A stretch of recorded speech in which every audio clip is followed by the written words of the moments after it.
안녕하세요. 오늘은 우리 마음속 깊은 곳, 어쩌면 어린 시절 기억까지 건드릴 수 있는 그런 주제를 좀 다뤄보려고 합니다.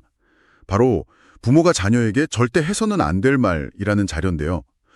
여기 보니까 부모님이 그냥 무심코 툭 던진 말이 아이 마음에 어떤 파장을 일으키는지, 또 피해야 할 구체적인 표현들이 한 100가지, 그리고 그 이유까지 담겨 있더라고요. 그래서 이번 시간에는 이 자료를 보면서요. 단순히 이런 말 나빠요. 이걸 넘어서 그 말들이 아이의 자존감, 세상을 보는 태도, 그리고 부모님과의 관계에 구체적으로 어떤 영향을 주는지 좀 깊이 있게 한번 파헤쳐 보겠습니다. 준비되셨나요? 시작해 보죠. 네, 반갑습니다.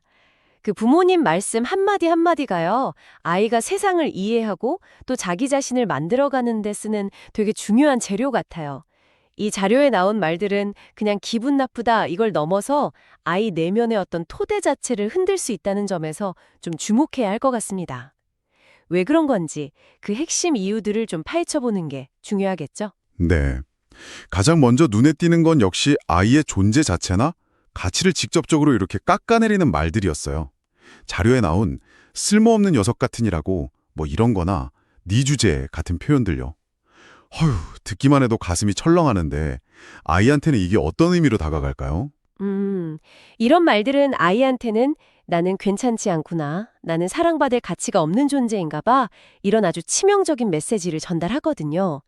아이들은 부모님 말을 통해서 자기를 정의하는 경향이 되게 강해요. 그런데 이런 직접적인 비난은 아이 자존감 형성에 정말 깊은 상처를 남기죠. 특히 너 때문에 내가 못 살아 이런 말은 아이한테 엄청난 죄책감을 주면서 내 존재 자체가 부담이구나, 이런 생각까지 하게 만들 수 있어요. 죄책감까죠. 비교하는 말도 참 그렇죠. 남들은 다 하는데 왜 너만 못해? 이런 말이 대표적인데, 근데 이게 아이를 좀 자극해서 더 잘하게 하려는 그런 의도일 수도 있지 않을까요? 부모님들은 또 그런 마음에서 하실 수도 있을 것 같은데요. 네. 좋은 지적이세요. 의도는 그럴 수 있죠. 긍정적일 수 있는데 결과는 다른 경우가 많다는 겁니다. 비교는 아이한테 동기부여보다는 나는 항상 부족해, 나는 옆집 누구보다 못해, 이런 열등감을 심어주기가 더 쉬워요. 아이는 자기만의 속도나 강점을 인정받기보다 그냥 외부 기준에 맞춰서 끊임없이 평가받는다, 이렇게 느끼게 되죠. 이게 장기적으로 보면 경쟁심, 질투심 이걸 넘어서 자기 자신에 대한 부정적인 인식으로 그냥 굳어질 수가 있어요.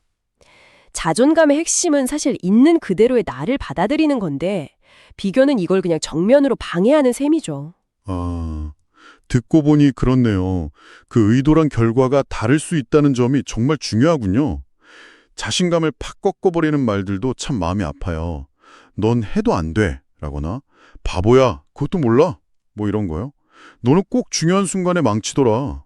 이런 말은 진짜 아예 시도 자체를 두렵게 만들 것 같아요. 정확합니다. 네. 그런 말들은 실패에 대한 두려움을 아주 극대화시키고요. 나는 뭘 해도 잘 안 되는 애야, 이런 부정적인 자기 낙인을 그냥 찍어버리게 만들어요. 이걸 심리학에서는 학습된 무력감이라고도 하잖아요. 그거랑 연결될 수 있죠. 몇 번 실패하고 거기다 이런 부정적인 피드백까지 계속 받으면 아이는 실제 능력이 있는데도 불구하고 도전 자체를 그냥 포기하게 될 수 있습니다. 특히 넌 누굴 닮아서 그 모양이야, 이런 거는 능력 부족을 넘어서 아이의 정체성이나 근본까지 막 비난하는 거라 더 파괴적이고요.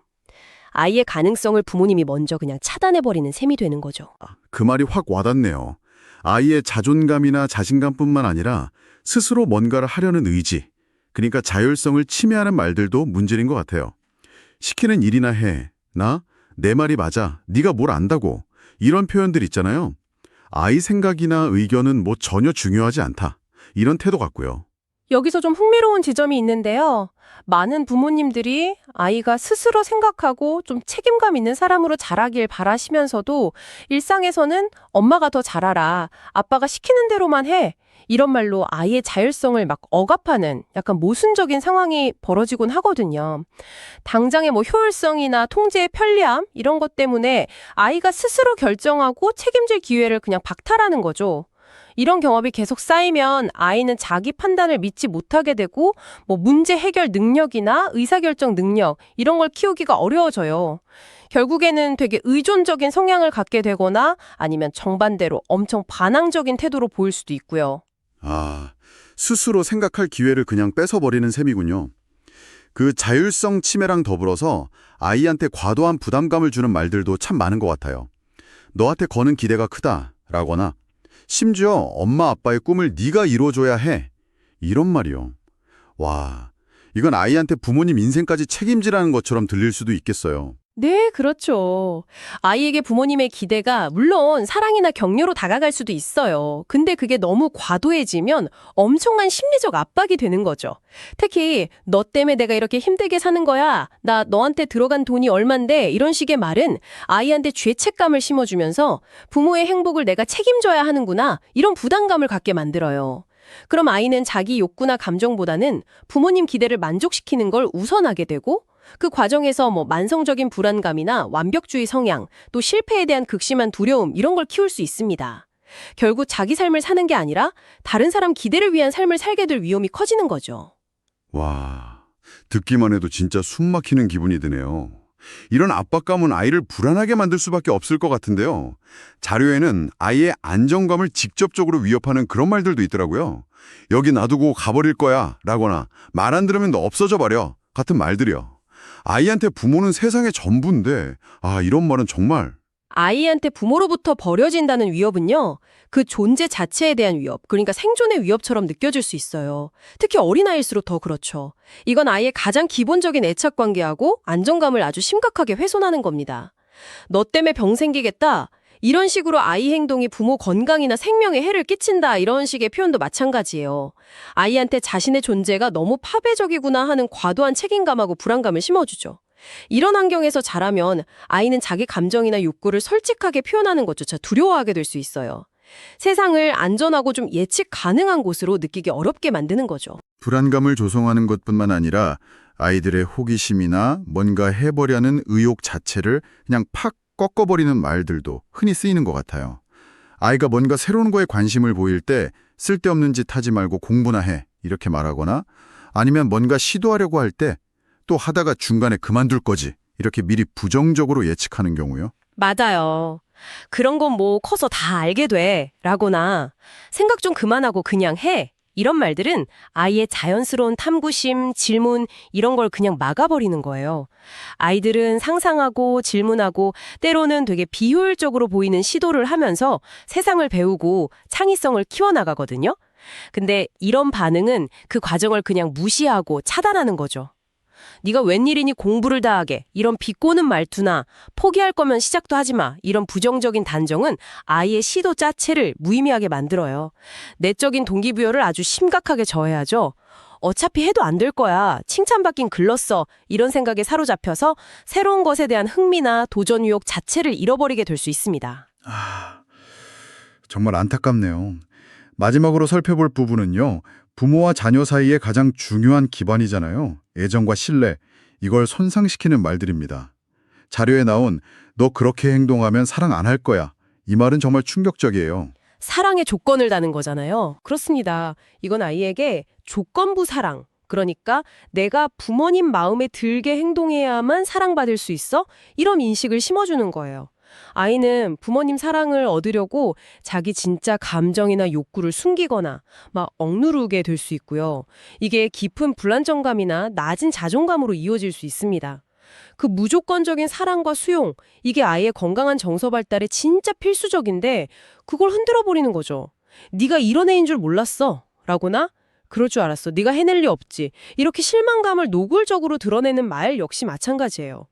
부모님이 나를 믿어주지 않는구나. 이런 경험은 아이한테 깊은 상처를 남기고 부모와의 신뢰관계에 정말 돌이킬 수 없는 균열을 만들 수 있습니다.